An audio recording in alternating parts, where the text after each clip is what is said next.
Salutations everybody, it is Matty here today, and it has been an absolutely massive day over at Bethesda Game Studios, where the winds of change are blowing through those halls as a lot of familiar faces are leaving the building. One who's been there for 24 years, and we've talked about this gentleman quite a lot on the channel, and another who I've specifically spotlighted across multiple videos that I said, you gotta put respect on this man's name. We'll talk about both of them here today and how these are major losses for Bethesda Game Studios. So ladies and gentlemen, if you're new here, you're into Bethesda news, information, conversations, you're in the right place. Please do consider subscribing. But before we go any further, we're going to talk a lot about game developers in this video, and that reminds me of game development, which makes me want to tell you about a little something that reminds me of game development. So let's talk about Boot Dev. The following video is brought to you by Boot Dev. The folks at Boot Dev believe the smartest way to learn code is to make sure you're never bored, and so you're going to earn XP, you're going to level up, you're going to get achievements and complete quests to get to the top spot on the global leaderboard. So they use modern game development philosophies to push ambitious students towards their goals. And so the platform is designed to get you writing a ton of code, because getting your hands on the keyboard and shipping projects is the only way to really learn. And this is a great career path to get into. Believe it or not, before I was sitting here talking into a microphone, I was looking at two things: informational writing, because I wanted to do some sort of creative writing or journalism, as well as programming. And the median salary for backend developers in the US in 2023 was over $100,000. Boot Dev is online, self-paced, and feels like a captivating RPG game. So what are you waiting for? Click the link in the description and use my code MrMatty to get 25% off your first payment for Boot Dev. That's 25% off your first month or your first year, depending on the subscription you choose. So first and foremost, Pete Hines is officially retiring, and he is leaving Bethesda Game Studios. Here is what he wrote in his goodbye letter on Twitter. He says, after 24 years, I've decided my time at Bethesda Softworks has come to an end. I am retiring and will begin an exciting new chapter of my life, exploring interests and passions, donating my time where I can, and taking more time to enjoy life. This was not a decision I came to easily or quickly, but after an amazing career culminating in the incredible launch of Starfield, it feels like the time is right. This is certainly not goodbye by any means. My love of Bethesda and its people have never wavered, and I will never stop being part of this incredible community we have grown. Thank you to the hundreds and thousands of fans I've gotten to meet and talk to over the last 24 years. Your energy, creativity, and support has been such a big part of my journey. I look forward to experiencing the next part of my adventure alongside you. Working with the amazing people, teams, and studios at Bethesda has been the greatest experience of my life. I'm incredibly proud of everything we've done together, and I'm genuinely excited to see the amazing things they will create next. Love you guys, Pete. And this is a good vibes exit, because even Bethesda responded to this post and put a little doctor's note here. For those who don't know this joke, anytime a big Bethesda game came out, Pete Hines would put out a Dr. Pete note that would say, hey, you could take off of work, you could take off of school, use this as a joke. And so they responded with this. They also posted on their official Twitter account that he is exiting the company. And so this is a good vibes. People are sad, but they're happy for him at the same time. So I'm going to talk about two things: who the person Pete Hines is, and also how this impacts you, the gamer. So Pete Hines has been there for 24 years. He's been there since the golden days of Bethesda Game Studios with the likes of Morrowind, Oblivion, and Fallout 3. He's seen the highs and lows, particularly with Fallout 4, and really with Fallout 76, he received a ton of the backlash, which made him back off of Twitter quite a bit and engage a little bit less, which, while 76 was a disaster, I can definitely understand why he wanted to pull away from all of that. But this does impact relations, and this is something that, for you Xbox fans out there, I would say you can expect to see from a lot of big execs over the next couple of years as Xbox continues to acquire. This is not me branding Pete's exit as this, but this is just to say that those who are higher up in the company, when you are bought out, get a major payout, and it can be a little more tantalizing to start retiring. But make no mistake, you put 24 years of your life into one company. You may want to see something a little bit different out there. You may just want to take it easy for a while and enjoy life, as he said. So congrats to Pete on an absolutely incredible career. But just keep this in mind if you're an Xbox fan, that we already heard how Bobby Kotick is probably going to be out by next year, and I imagine many other execs are going to continue to flee the scene, if you will. Now, I do want to talk about Pete as a human being, because I think it's important, given I've talked about him in so many different ways dating back to our Fallout 4 videos. You'll literally find thumbnails in certain videos of me putting his face on a ketchup bottle, because, you know, Pete Hines, come on, it's It's pretty good. Anyway, Pete was always a good sport. And in fact, there was one time that I put we in quotes because I wasn't expecting it, went viral on Reddit. I was on like the homepage of Reddit getting roasted by Pete Hines because I said like, welcome to the Fallout community. He's like, bro, I've been here for a while. So that was, as an 18-year-old, mortifying. I was like, oh man, I'm getting trashed by the entire internet now. And then there's also good guy Pete Hines, if you will.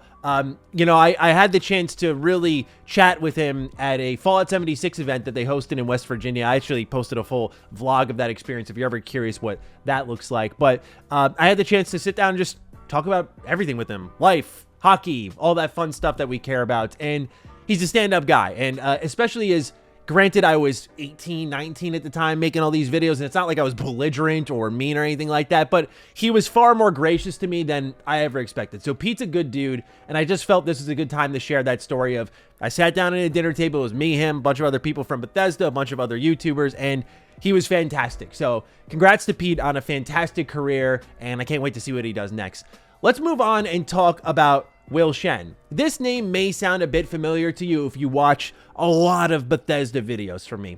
This all really began back with Far Harbor. When I sat down for my Far Harbor coverage, I noted that Will Shen was leading the charge there. And this was, at the time, I put this in quotes, newer face. We're used to hearing about Pete Hines. We're used to hearing about Todd Howard. When you hear a new name at Bethesda Game Studios, it's exciting because you know they've probably been in the pipeline for a while, but also it's just different, right? You're used to those two names being attached to everything Bethesda. So Will Shen steps up and produces what I think is the best response you could have had to all the criticism Fallout 4 had laid at its feet, rightfully so. A lot of people were displeased with the lack of role-playing, the lack of choice, and it felt like Far Harbor was a statement from Bethesda Game Studios to remind people, we're capable of producing that hardcore RPG experience, don't you forget it.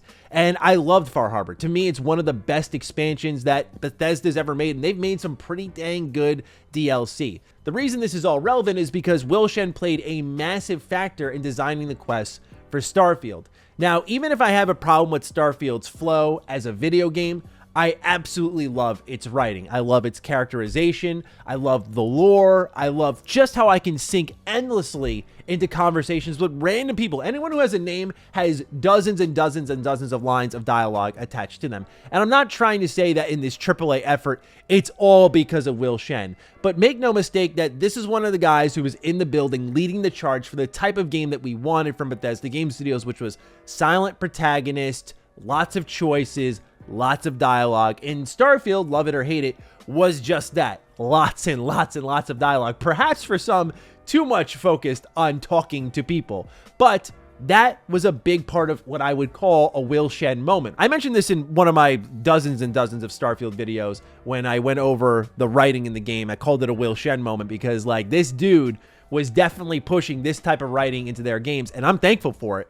And he's out now. But where he's going should actually kind of excite you. So here's this article from gamesindustry.biz where they title it, Something Wicked Games Snaps Up Former Starfield Lead Quest Designer Will Shen. Something Wicked Games' stable of notable ex-Bethesda developers is gaining a new member. Will Shen, former design director on Starfield and veteran of Bethesda going all the way back to Fallout 3, is joining the all-remote studio as the lead content designer of Wordsong. Shen explained to game developer, sorry, I said gamesindustry.biz earlier, game developer, in an interview that his role at Something Wicked will be to serve as a bridge between the company's narrative and design teams. At Bethesda, his work included a mix of game writing and script implementation, which isn't the most common way for game studios to structure their narrative design workflows. So that's kind of the backstory, if you will, on Will Shen, what he was doing, what he's doing now. And the reason this is all kind of exciting is because the lead of Something Wicked Games is Jeff Gardner. Jeff Gardner was one of the project leads at Bethesda Game Studios for a very, very long time, just like Will Shen, dating back to the Fallout 3 days. Now, I should make it clear, just to be transparent, I would consider Jeff Gardner a friend. Do I chum it up with him 24/7? Am I in his inbox constantly? No, but we've talked we're friendly. But with that, I am very excited about what he's doing because he is assembling talent from BioWare, he's assembling talent from Bethesda, and they're working on an RPG. This RPG, like I said, called Wordsong, is set in Portugal, and it's based around the mythos of the Knights Templar. So it's gonna probably, in my head at least, have this almost medieval, maybe even Elder Scrolls-y kind of feel to it. But if you need to attach Jeff Gardner's name to anything, most recently, I would say, is he's the reason, in my eyes, 76 started to see a turnaround. His last project at Bethesda Game Studios was Wastelanders, which to me is the best thing that game has ever seen. For many, that's still not of a high quality, but I do think it's a really good Fallout experience. Like, Wastelanders has my respect. I think it's awesome. And of course, he's been a major part, mind you, of a lot of big games at Bethesda Game Studios. So for him to be leading the charge in this new team and bringing over Will Shen, poaching developers of high talent, high caliber everywhere, they're putting together something pretty exciting here that's worth keeping your eyes on. And to get someone like Will Shen is a pretty big loss for Bethesda Game Studios in my eyes, because this is one of those guys, like I said, who was really pushing this certain direction of writing. And not that it's all going to go away, because he's not there, because again, there's so many people at Bethesda Game Studios that it's always got to be a collaborative decision made. But this is someone who is advocating for that style of game. And so with that, it's a massive game for Something Wicked, who's probably working on at least some sort of Bethesda style game.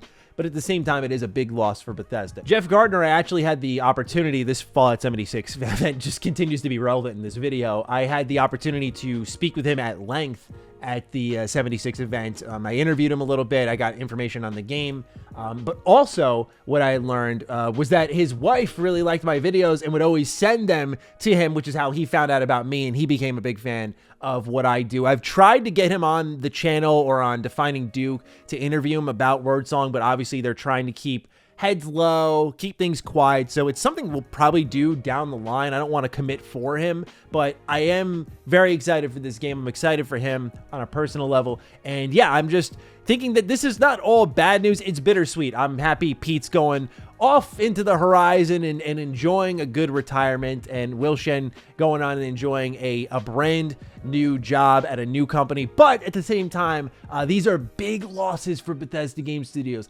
big changes for this company. And yeah, it definitely stings a bit if you're Bethesda Game Studios. Naturally, this is why when you see the Starfield Direct, they have been pushing more faces beyond Todd Howard. And I think that was always important for them to do, because when you look at when Todd leaves, that identity of BGS might fade away, and so you need more faces to supply hope. It's the same thing I said about what Obsidian did, which was so right. Josh Sawyer will not be there forever, as an example. Fergus Urquhart won't be there forever. Tim Kaine, Leonard Boyarsky won't be there forever. This is why you started to push faces like Carrie Patel, or when she was there before she left, Megan Starks, and so on and so forth. You know, that is how you continue to build faith in your future products, because otherwise you're just living in a window, and a company can't live in a window. Anyway, I'm going on and on and on. Thank you so much for tuning in. These are just my thoughts on these big changes happening at Bethesda Game Studios. Hopefully they can continue to form talent for the long term, put those faces out there, and make sure that there's more people to believe in, because in my eyes, Will Shen was like that next rising face for Bethesda Game Studios beyond Todd. But with him out, you know, again, it's like Todd, Emil, like Pete's out. Eventually, all these dudes are going to be out, so it's about who's next. So I'm looking forward to seeing your thoughts on all of these changes down below. Please do fire away. With that, be sure to follow me on Twitter, follow me on Instagram. Those links are in the description down below. And a big thank you to all the patrons, all the members who continue to support the heck out of the content here. Stay sexy, stay active. I love you all. Peace.